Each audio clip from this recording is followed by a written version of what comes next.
Hello, and welcome to Field Lab Earth, the podcast that's all about past and present advances in the fields of agronomic, crop, soil, and environmental sciences. Today, we'll be talking to Drs. Brian Arnall, Josh McGrath, and Wade Thomason about mechanistic and empirical approaches to nitrogen recommendation rates.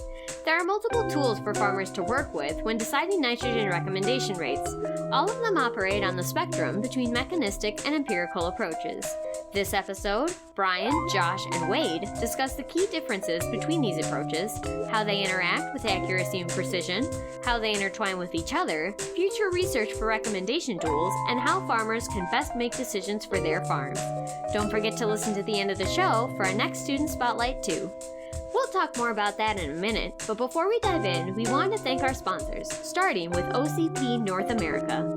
OCP North America is a subsidiary of the OCP Group, a leading global plant nutrition company headquartered in Morocco. They're committed to providing long-term reliable supply of quality fertilizers and feeding the world sustainably. R&D and innovation are key drivers in OCP's efforts to become a world leader in soil health and responsible plant nutrition, working closely with other innovators in food and agricultural research and creating a more agile and resilient food supply that is safe, widely accessible, and climate-friendly. Our second sponsor is the Info Ag Conference, happening July 26th and 27th in St. Louis. Come for the trade show and education sessions covering the greatest challenges facing agronomists today through precision ag, environmental stewardship, and products innovation. Learn how you can help improve your growers' bottom line. Use the discount code PODCAST to save $100 on registration. To learn more, visit infoag.org. That's INFOAG.org. I'm your host, Abby Morrison. Let's talk about science. Hi, everyone. Welcome to the show. We have Brian, Josh, and Wade with us today. Brian's extension, teaching, and research efforts are focused on precision technologies and nutrient management in all of Oklahoma's cropping systems with an emphasis in site-specific techniques. He works closely with extension educators and industry personnel to improve nutrient management practices in Oklahoma that will lead to increased profitability of Oklahoma producers. He currently has several ongoing studies focused at the development of methods to use sensor-based technologies, nitrogen fertilizer timing and placement, increasing nutrient use efficiency, and improvement of phosphorus and potassium fertilizer recommendations. In addition, Brian has a crew of developers producing iOS and Android applications. Josh has served as an extension specialist in the University of Kentucky from 2014 to present and the University of Maryland from 2006 to 2014. Josh's integrated research and extension programs focus on developing, teaching, and implementing management practices that increase farm efficiency while protecting natural resources. Josh routinely speaks throughout the U.S. and internationally. Born and raised in Smyrna, Delaware, Josh earned a bachelor's from Johns Hopkins University and a PhD from the University of Delaware. He conducted postdoctoral research at Virginia Tech. Wade's primary responsibilities are outreach and extension education and research for the Virginia corn and small grains industries. The core focus of his extension education program is integration of corn, wheat, barley, and other crops into profitable cropping systems for the eastern United States. Hi, everybody. Welcome to the show. How are you all doing today?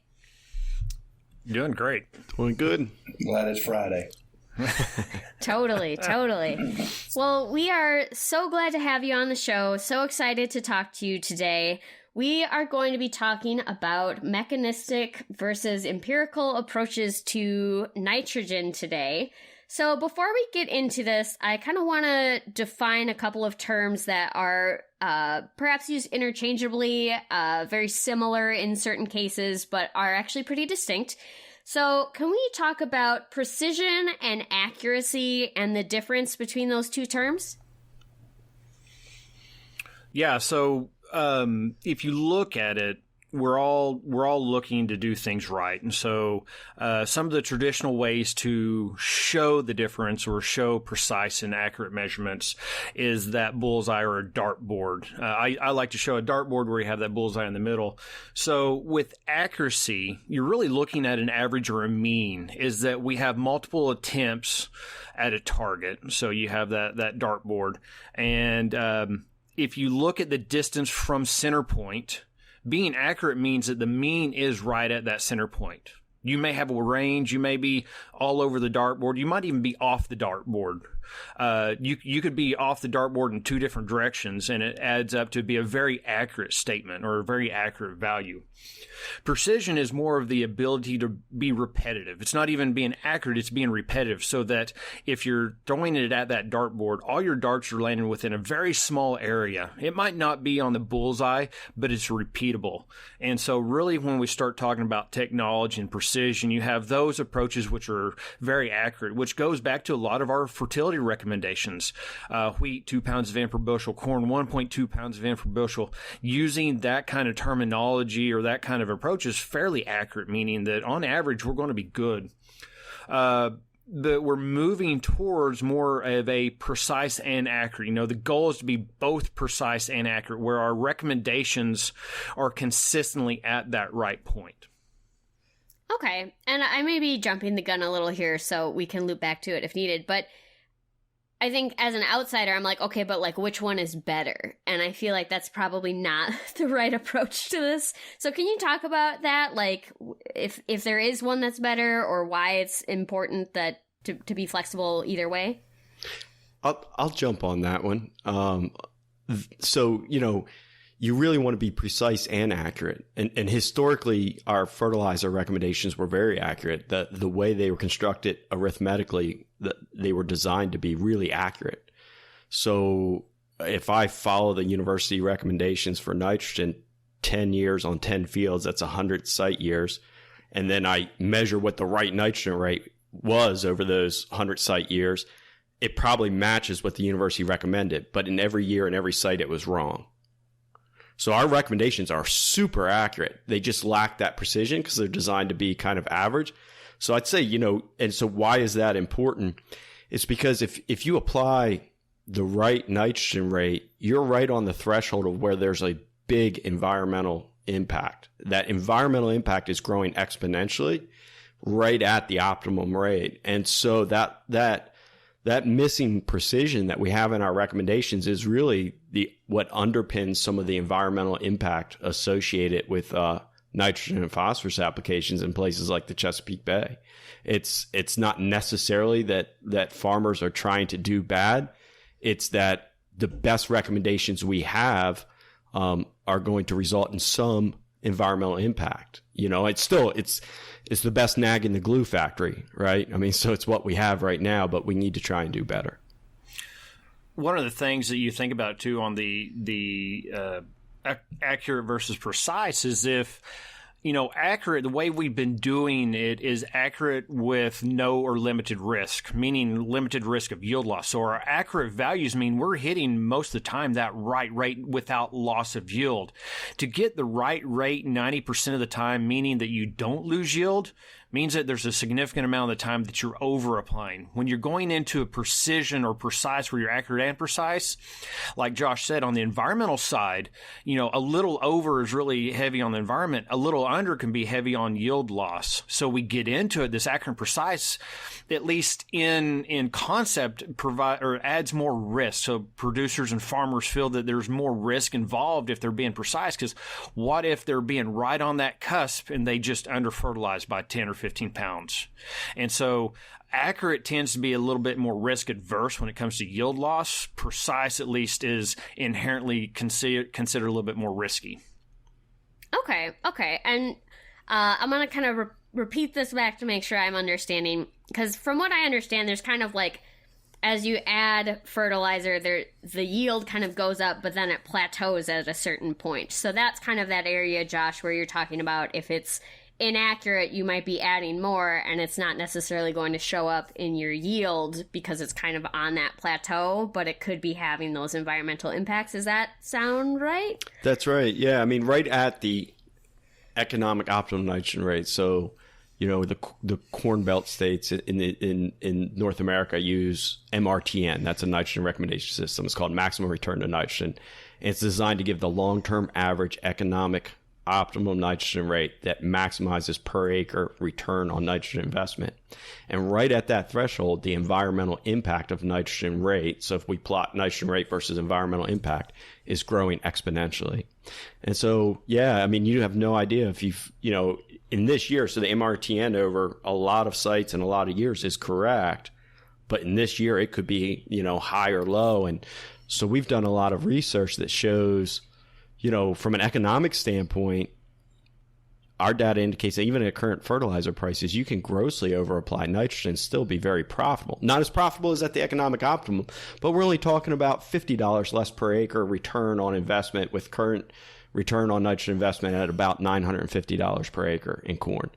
And so, I might be $50 lower, but I'm still very profitable, but now I'm having this big environmental impact. So I think a lot of the conversation has to be about, what's the motivation to be more precise? And I think too often we try and boil it all down to economics, but really I think farmers are very interested in being sustainable and doing better. And I honestly think that's a better, more convincing argument for farmers to talk about precision and matching that rate in that field, to have the right rate this year for that field, or even within the field with like a variable rate technology.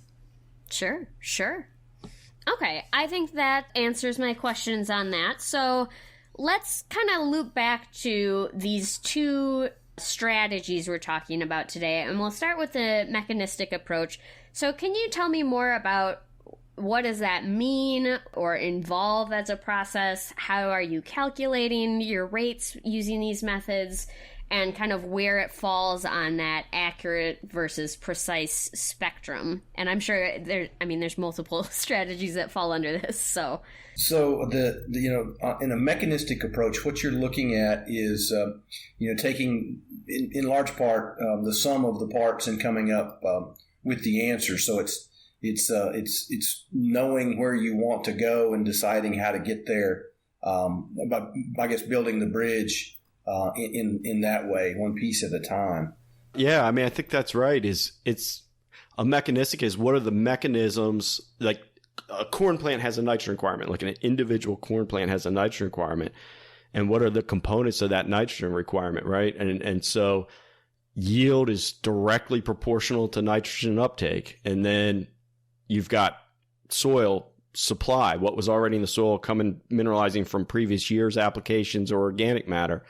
And then you have these like loss components, like did I apply urea on the surface and had ammonia volatilization? And you just start adding up those components. Like you said, you're kind of building that bridge is the mechanistic approach. That's right. Whereas like an empirical approach is just gross average. I don't care how I got there. That's all a black box. I do trials of nitrogen rate versus yield. And I do that 1,000 times, and what rate gave me the maximum return to the nitrogen. Which the imperialistic, if you think about how fertilizer recommendations were developed and how the extension specialists had to do it in the early development, 60s, 70s, and 80s. I mean, you're talking about extension specialists who are making one rate recommendation for an entire state. Oklahoma goes 300 foot above sea level to 4,000 foot above sea level, 60 inches of rainfall to 10 inches of rainfall, and the state specialist had to have one recommendation for phosphorus. Well, you get that. You do a lot of trials, like Josh said, thousands and thousands of data points, and you make that one fact sheet for the state. As time went on, then we have regionality specificity. We might have some soil type or growth parameters, but you're making kind of this broad sweeping recommendation, and that's where an imperialistic, accurate recommendation really fits in well. Okay. Yeah, that makes sense to me. So you're kind of just trying to create like the quintessential equation to then just plug in all of your information that you get from these trials to like make it work for whatever field you have eventually. Yeah, get down to that specificity. Like the pinnacle of like, to give an example of like a really mechanistic approach would be to have some sort of computer model that says how much rain have we had, how much sunlight, how much what has the temperature been, what is your soil nitrogen content, and so you predict yield. And so, something that all three of us have worked with are active optical sensors that sense the crop when you're putting the nitrogen down. and it's predicting yield. And it predicts yield with and without nitrogen. You look at the difference between those two, and you say, okay, well, how much nitrogen? I'm going to get 100 extra bushels if I do fertilize. How much nitrogen does 100 bushels need? And so it's really all the little mechanisms. And I think the original mechanistic approach was the yield-based approach. It's very simple. And that was George Stanford back in the 60s proposed, using this multiplier of here's my yield potential times 1.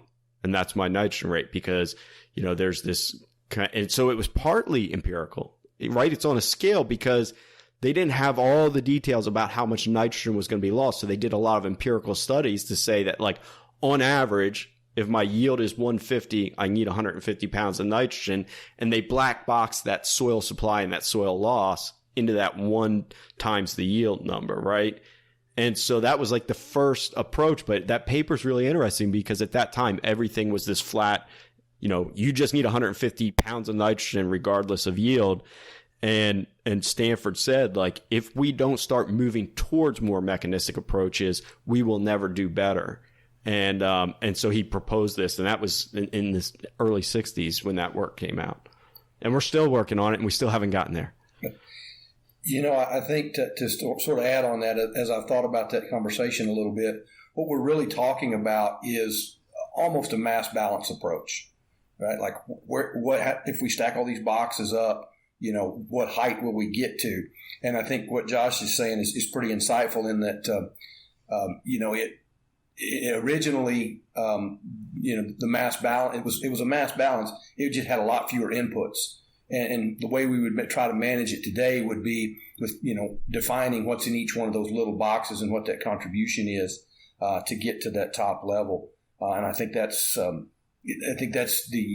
strategy these days. I skipped over this question, but Josh kind of brought it up, which is great because I really wanted to dig into it. But can you dig into the history then a little bit more? You've kind of touched on a bit of a transition, but I know in talking with Brian earlier, there was a bit of a roller coaster kind of up and down as we've swung on this pendulum, to mix my metaphors. So can you talk about that a little bit, like how these two methods have fed into each other and grown over time? I mean, I think from a history standpoint, there was this really very pure empirical method that we discussed, right? That was just, this is on average how much nitrogen peaks out the yield, right? It's a one number. So the model, so everything's a model. It was an empirical model. The model was, what's your crop? What state are you in? This is your nitrogen rate. So you had 2 inputs, crop and what state you're in. And the nitrogen rate was 150 pounds per acre. That was the recommendation the model made.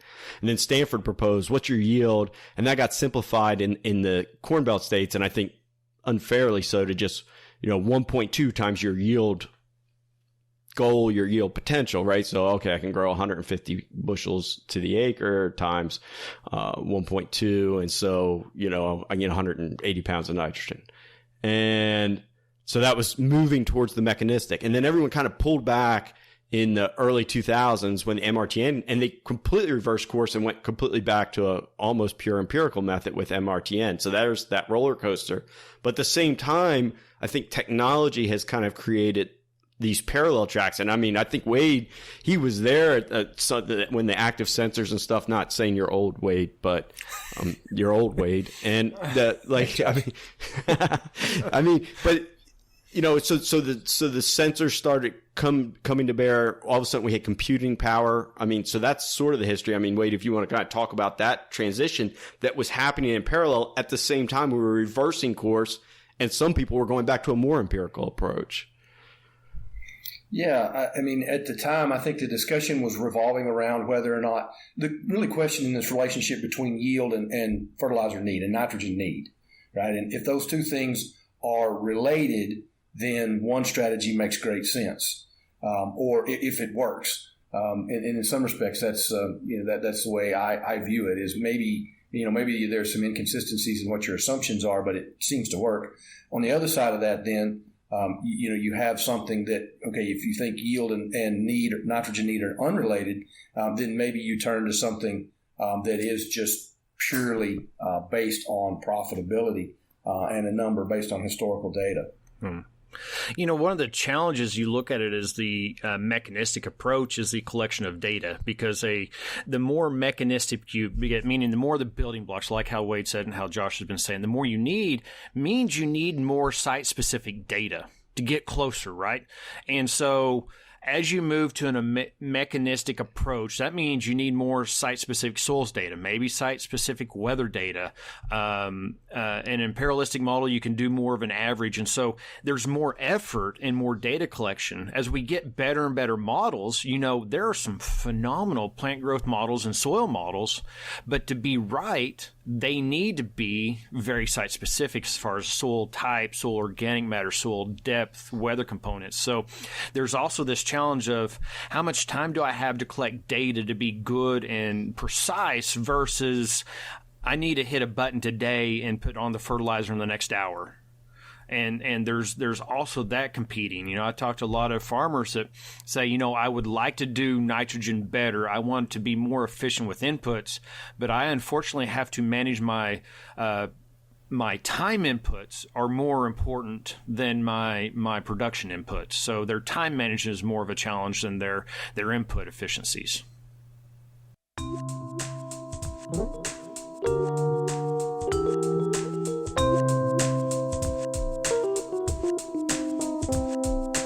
Hi everyone, I hope you're enjoying the show. If you are a certified crop advisor or certified professional soil scientist, you can take a quiz for continuing education units for this episode, which can be found in our show notes or on certifiedcropadvisor.org. Thanks again also to our sponsors, the Info Ag Conference and OCP North America. The Info Ag Conference is happening July 26th and 27th in St. Louis.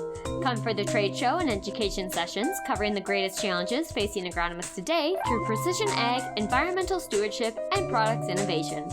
Learn how you can help improve your growers' bottom line. Use the discount code PODCAST to save $100 on registration. To learn more, visit infoag.org. That's INFOAG.org. OCP North America is a subsidiary of the OCP Group, a leading global plant nutrition company headquartered in Morocco and committed to providing long-term reliable supply of quality fertilizers and feeding the world sustainably. R&D and innovation are key drivers in OCP's efforts to become a world leader in soil health and responsible plant nutrition, working closely with other innovators in food and agricultural research and creating a more agile and resilient food supply that is safe, widely accessible, and climate friendly.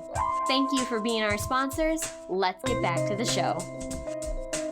Okay, so I think that's a good overview of the mechanistic approach and then kind of how they relate. So transitioning more to the empirical approach, in my mind, which is probably wrong, mechanistic is kind of like the math equation and empirical is more like the modeling side of things, which is a little confusing because it kind of feels like there's elements of models in both.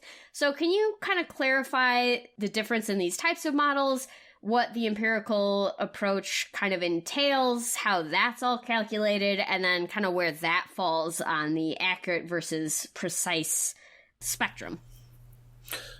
So, and I'll let the guys jump in after this. So for me, as I look at it, we look at an empirical model and it has a significant data set behind it with limited futuristic input, meaning you have a few parameters you put in and you get your rate. Both are models. So a mechanistic, you have a model built upon previous data, the same large data sets, but it requires a significant amount of in-season or in-situ site-specific data. And so they're both models. You're right on that. There's that model, but you're using historic and you're using values derived, nitrogen uptake, average nitrogen uptake value, average yield value, average soil organic matter mineralization loss value. And so you're using the old data to create the numbers that go in, while a more mechanistic is trying to describe those numbers in season or in that site. I think that's really key. Is sometimes we describe it as a gradient. They're all models, and on one side is empirical, and the other side is mechanistic. Maybe a better way to even say mechanistic is process-based, right? Because you have every process, like total root length on a corn plant determines how much nutrients it can take up. And so if you had a super complex computer model with all of the processes, you'd have everything about the soil, about precipitation, weather, climate, sunlight, and how much mass flow you had to the roots. Like that would be but the empirical just puts all that in a black box. It says, I don't care. I'm just going to have plots that I put 7 rates of nitrogen on, and whichever rate gives me, let's simplify here and just say highest yield, gives me the highest yield. Over 20 years, what's the average nitrogen rate that gave the average highest yield? And so, but there's empirical, it's a gradient, and there's empirical in each of those mechanisms. So a modeler will tell you the real difference between the two is that like a empirical model can only be applied in sites that fall within that scope of inference of that model. So if I do a bunch of nitrogen rate studies in Kentucky, and Kentucky's recommendation is 185 pounds of nitrogen per acre on all of our corn anywhere, no matter what your yield potential is, then you shouldn't apply that in Ohio because I only did trials in Kentucky. Whereas if you do a process-based model correctly, okay, so an empirical model, you get bias, which means if I take my Kentucky recommendation and put it in Ohio, I will consistently be wrong by kind of the same degree. So that's bias. A process-based model, if I did that right, I can take this model to, France. And, the way water moves through soil in France, gravity is the same in France as it is in Kentucky, right?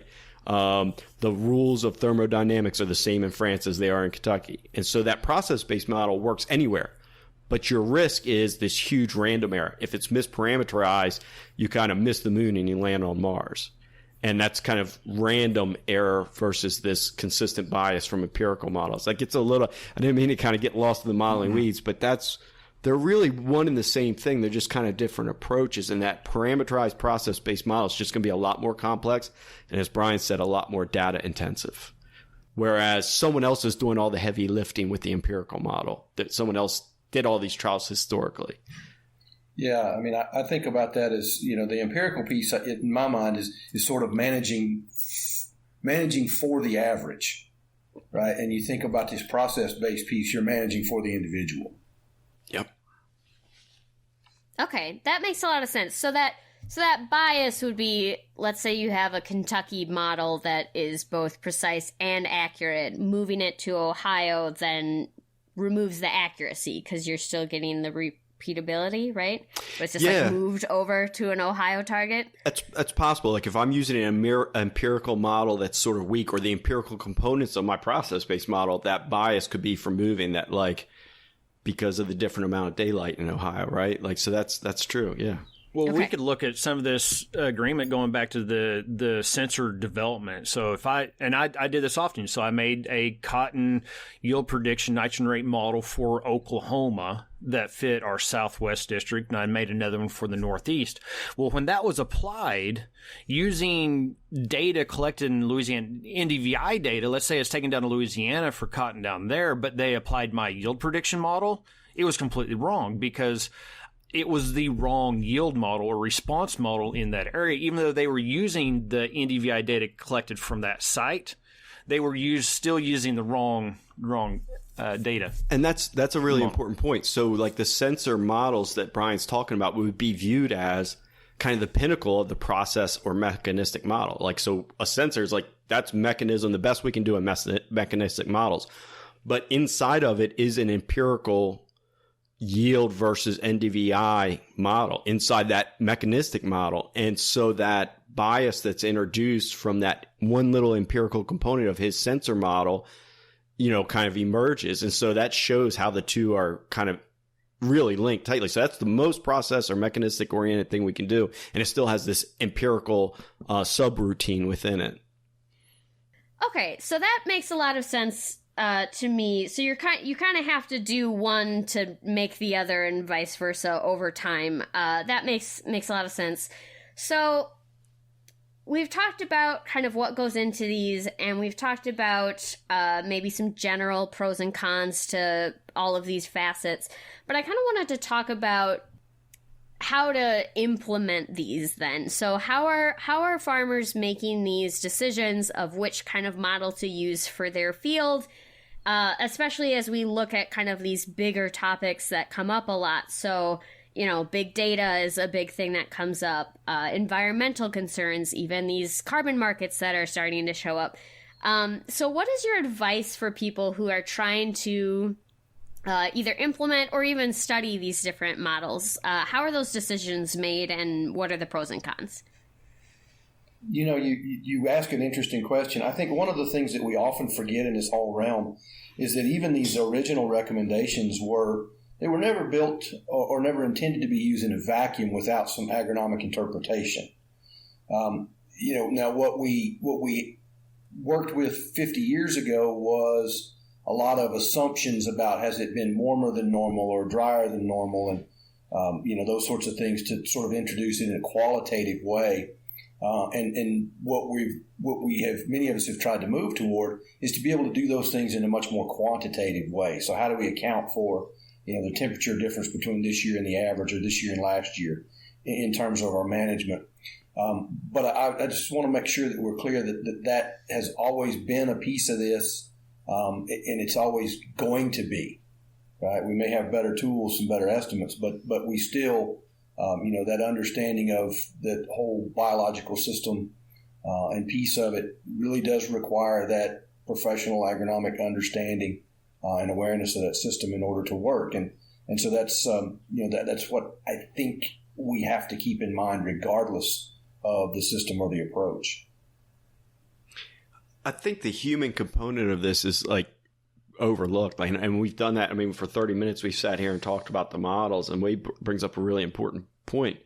I think the three of us as extension specialists kind of have to think about this. And I think, unfortunately, we don't have enough human scientists in ag. The example I always give is a large percentage of at least the soil samples that go through North American soil testing labs are collected on a grid basis. So they grid sample, they interpolate between the points, and make a variable rate P or K prescription, right?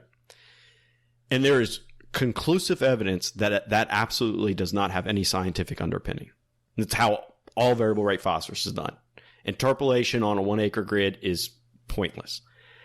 It works because of an arithmetic accident, and we don't have time to get into why, but we'll suspend disbelief for a second. If the listeners suspend disbelief, grid sampled variable rate phosphorus is not scientifically correct. Everyone does it. Yield response and yield prediction using an active optical sensor has hundreds of papers that say scientifically this is a solid method to do nitrogen management in cereal crops. And it has almost zero adoption.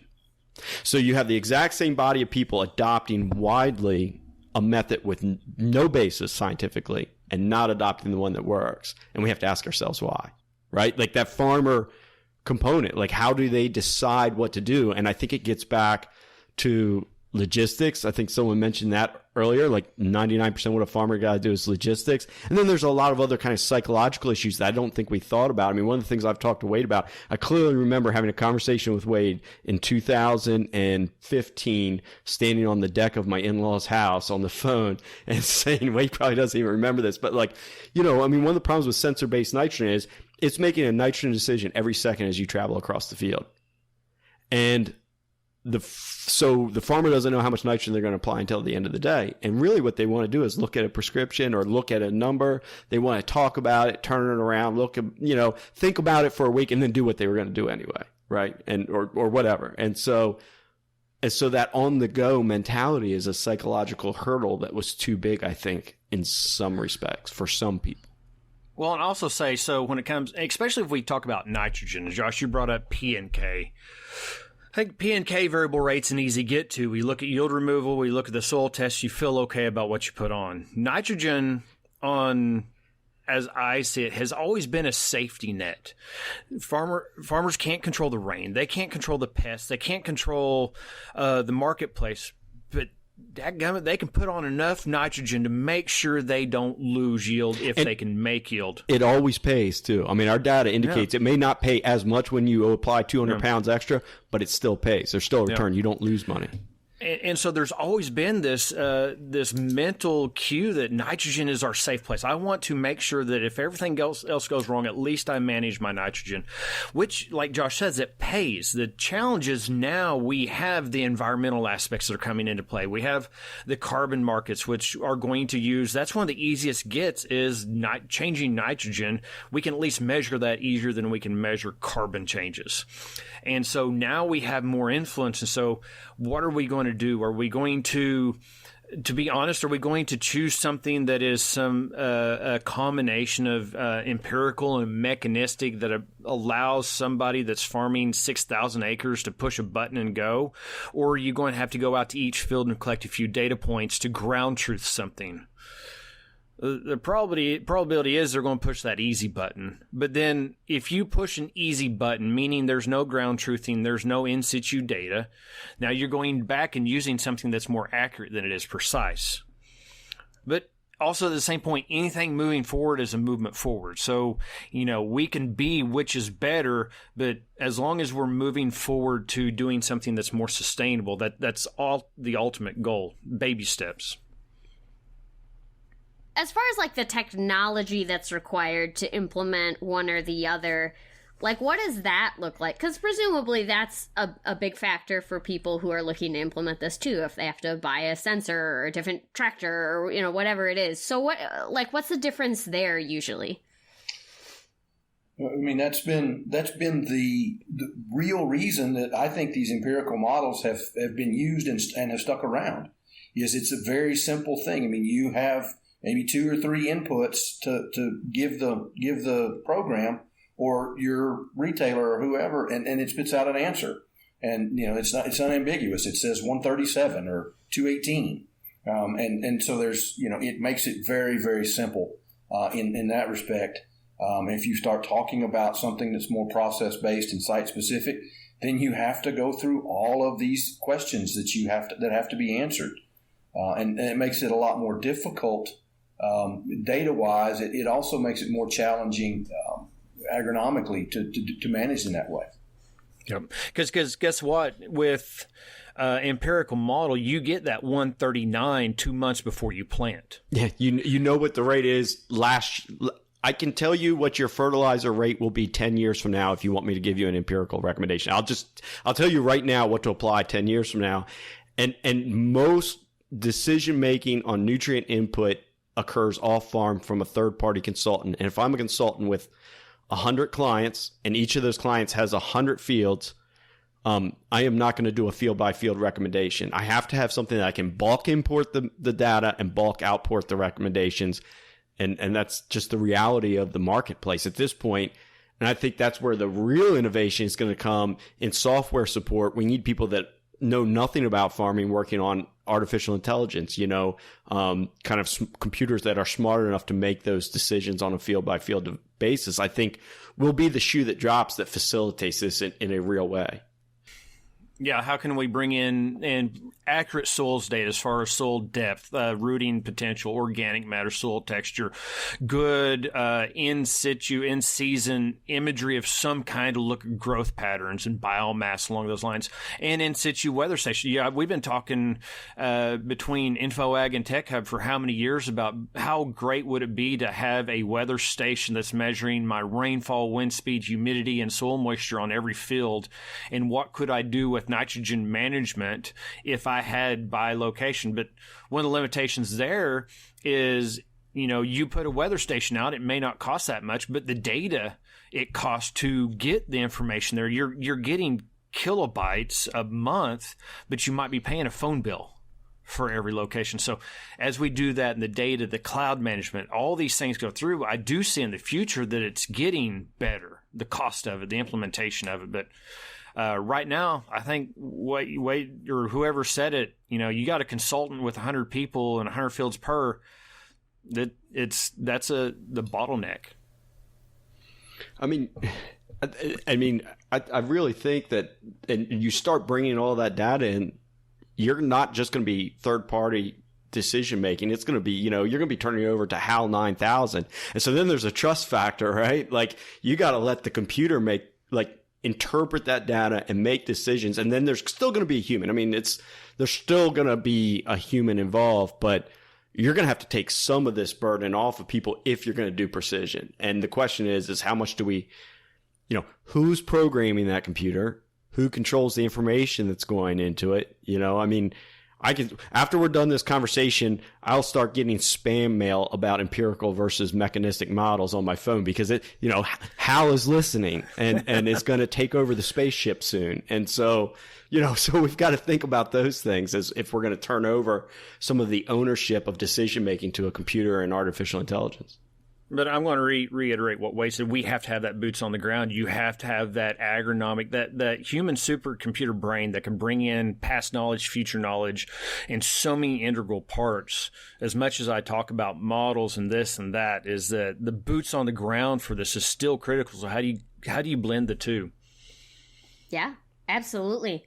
So I think that leads us pretty well into my next question, which is where is the future of all of this going, whether that's, nitrogen rate recommendations as a whole, like these two kind of parallel intertwined paths, are they merging into both accurate and precise technology, anything like that, environmental stuff, like where are we going with all of this and what are our next steps to some of the obstacles that you've mentioned? I know you've touched on it a little bit, but what else?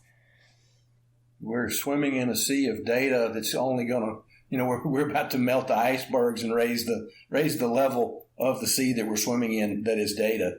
That it really is the truth.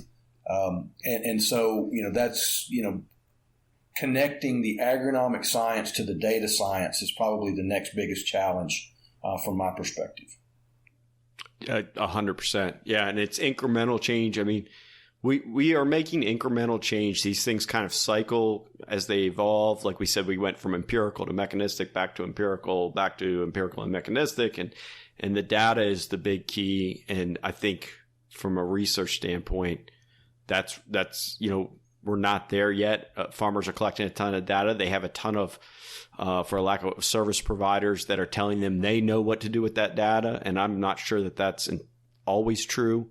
And so we need to really be thinking about how to get data scientists involved in agriculture collaboratively to figure out what to do with that sea of data. So I say there's always going to be a need for both in a way. We're going to, because our clientele are so diverse, their end games are so diverse, their technology availability, their equity availability, and those things are so diverse. We need to keep maintaining and improving on some of those more imperialistic things, so that value is improving as genetics change, as climate and all that stuff changes. We got to improve that, but it's that blending. And so I do see that there are two separate pathways, but I think Josh said it perfectly. They're going back and forth. Like they touch base with each other on somewhat of a regular basis and see improvements in both. Sure. Absolutely. Well, this has been an extremely fruitful conversation, so thank you for that. I have 3 questions left for you. So the first one is, if people want to learn more about what we've talked about today, where can they go to get more information? Well, so I don't think there is, the fact of the matter is there's lots of good land-grant university information about the development of fertilizer recommendations. And it's transparent. If you can, it should be transparent and it should be readily available. The difficult piece is the thing that I've talked about is, that's a recommendation, right? It's almost like a budget. This is a starting point and you should go from there. And that's the more difficult, nuanced piece of this is it takes a significant amount of study to take that the next step and be able to interpret those generalized recommendations into the next thing, and or to trust sort of the process-based approach that, yes, this piece looks right and this piece looks right and this piece looks right. And yes, I accept that. Ultimately, there's a number of sources of data in the land-grant universities. There's also a number of for-profit companies that are out there providing these sorts of services and these sorts of recommendations. And they tend to be maybe not as transparent because it's proprietary. It needs to be. But I also think that there are lots of opportunities to compare. And I think that's one of the things that I see the clients that I work with do on a regular basis is they check in with, person A and model B and recommendation C, and then see if that makes sense within their frame of references as well. It tends to be sort of an affirmation of what they're already thinking. Yeah, and Abby, I would say I can't tell you where to go, but I can tell you my recommendation, which is fairly similar to Wade's, is what to do. And so for one, that's to understand, and I'll go back to the Stanford equation, understand where the fertilizer rate recommendations come from. The fertilizer rate, most of them, that even yield goal minus soil test is still the Stanford equation. That's how much is a crop taking up, how much is the soil providing or taking away, and what's the efficiency factor. Understand your system and whether what's driving yield, what's driving soil availability, what's driving losses and additions. And, there's different environments where yield is the most unstable aspect of it. Or maybe it's the nitrogen availability is the most unstable. And so I tell folks to try to take it one bite at a time. Which is your most variable? Is it the efficiency of fertilizer? Is it the soil availability of nitrogen or losses? Or is it yield? So in my environment, often in our rain-fed row crops, it might be yield. So, I've got farmers that have a 10-year average of 150 bushel, and the range is 0 to 200. And so, how can we broach that yield? And that's where sensors came in for us. But maybe it's the soil mineralization aspect is your greatest variable. And so which one can you get at? And what model, what approach, what system allows you best to handle either yield variability, nitrogen availability, or efficiency? I'm gonna also, to the question about where to go to learn about this, I'm gonna kind of, there's a lot you can find online and a lot of kind of ag magazines and ag media, right? Like that we view as trusted media sources. And I'm going to say, be skeptical. And I'm going to plant a flag like unashamedly that if you're online Googling and you want to learn about precision nitrogen management or precision phosphorus management, your first stop should be the land-grant university and extension. And maybe not your state's extension. Look at it all. I mean, I've got stuff out there. Wade's got stuff out there. Brian's got stuff out there, and it's all good. And just because it's from another state doesn't mean it won't work for you. There are things you can learn from it. And I'm just going to very unashamedly say that that's your source of unbiased information. And there's a lot of YouTube stars, who aren't, necessarily really PhDs. Not that you have to have a PhD to know this stuff, but there's a lot of marketing kind of baked into that stuff. And hopefully there's some trust still in the extension in the land grant system. And that's where I would start and, get lost in a Google hole looking at all the universities and what they say about this stuff, and hey, there's going to be some disagreement. We disagree with some of our colleagues on the right approach, but it's all, it's just the way science works. Sure. Okay, so then we've talked a little bit about how people then can take that next step to get involved. So I'm going to kind of tweak this question a little bit. So if people want to get involved in kind of pushing this forward then with some of the future research that we talked about, like what are some avenues that people can assist with that? It's two-prong approach on my side. Number one, on-farm research. It is so easy now to do a strip.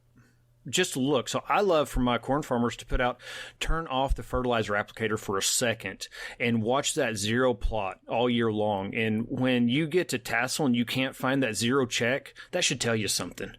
It should tell you something about your management, or if it shows up at V4. So even if it's little check strips, in-rate studies, our equipment is so capable now of making different rates in the field, and it doesn't have to be replicated for you to learn about how your farm responds to your management strategies. And then second, contact your state extension specialist, area agronomist, from the county educators, agents.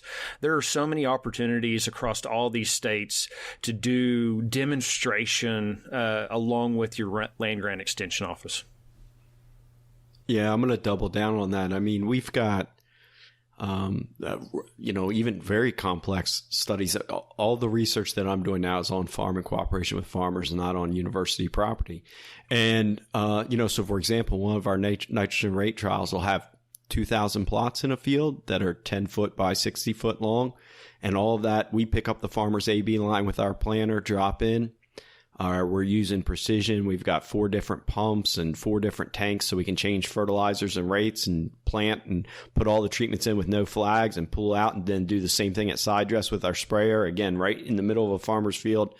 They don't even know the plots are there except for us showing up all the time. And, so if you're interested, reach out to your county agent, reach out to your land grant university. I guarantee you there's someone at your university that's looking for field sites to do some sort of research on.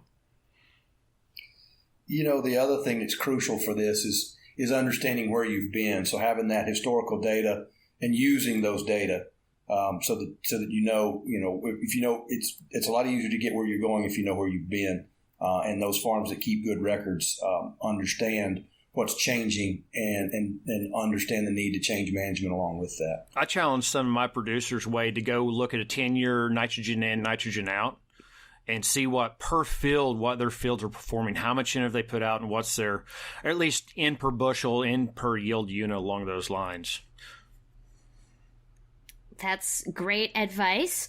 Okay, I realized I have a secret bonus question, but I'm going to ask that last. So, second to last question, what is one fun fact about you that listeners would not know if all they had was your research? One fun fact about Josh and I is that we met after his best friend about chopped his face off with a chainsaw. Oh, no. you had to steal mine. That's actually how I know Brian and Wade, if that hadn't happened. So that's a fun fact about all three of us. I was a water quality phosphorus person, and we don't talk to nitrogen agronomy people. Mm-hmm. Never the twain shall meet. And I happened to be in Oklahoma visiting a friend, had an accident. I had to teach his soil chemistry class because his lips were sewed shut, basically.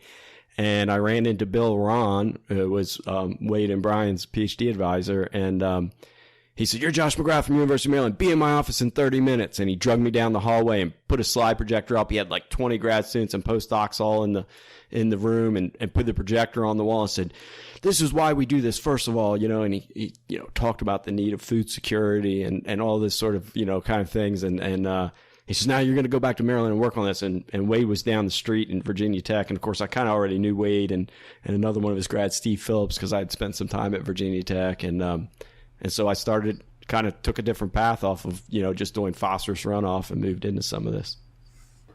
Wow. Wade, what's your fun fact? I guess one of the times I was going up to work with Josh, we had a spray coop on a trailer, and we got pulled over, and the state police accused us of trying to transport an airplane. Yeah. I think that was the same trip that we also ended up. I won't. It wasn't anyone on this call ended up dumping that UAN tank into a ditch that went straight into the Chesapeake Bay. And I always say that, I probably shouldn't say this on recording, but the rest of my career will be dedicated to removing that nitrogen load that went into that ditch when that thing turned over. Oh no! Accidents do happen. Oh my! What an adventurous story. Well, okay. So then I will allow Brian and Josh to share a fact, because my last question is specifically for Brian. You have a podcast. So can you tell me about your podcast and tell listeners where they can find it?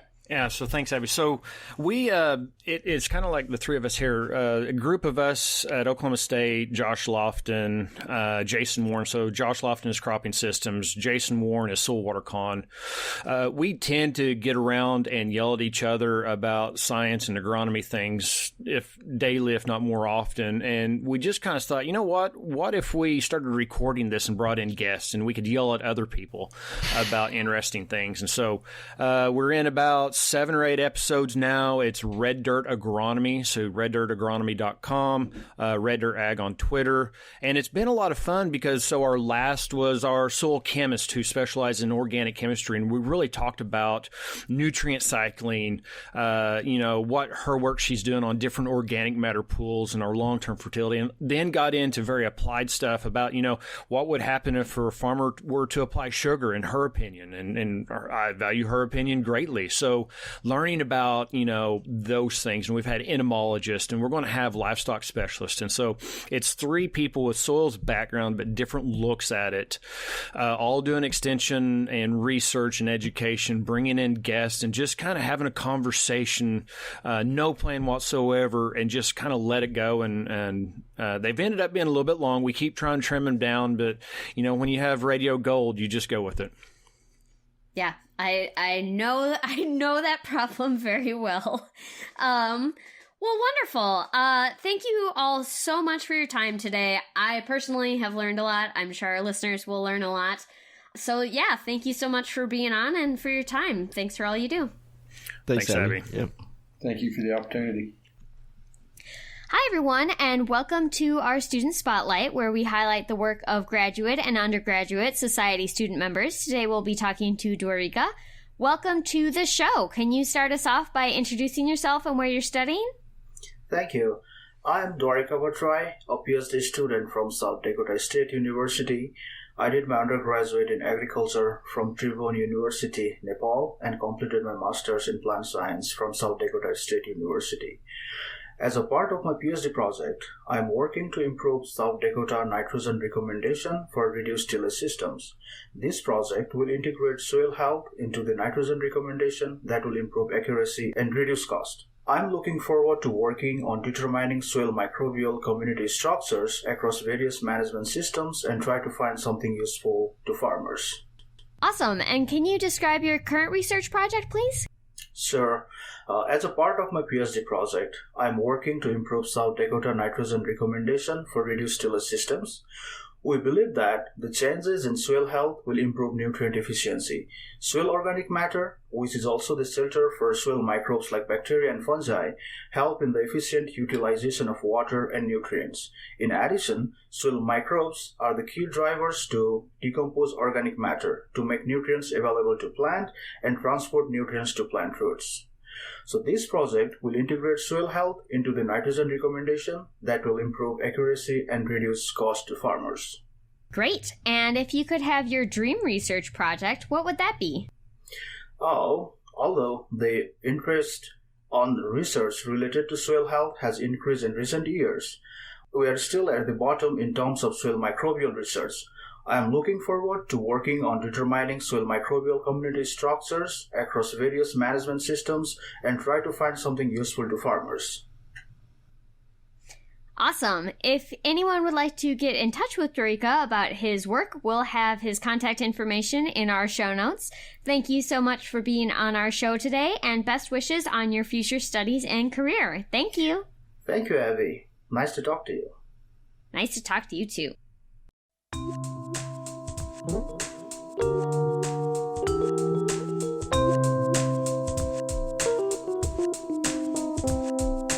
Thank you for listening to Field Lab Earth. More information can be found in the description below. Thank you.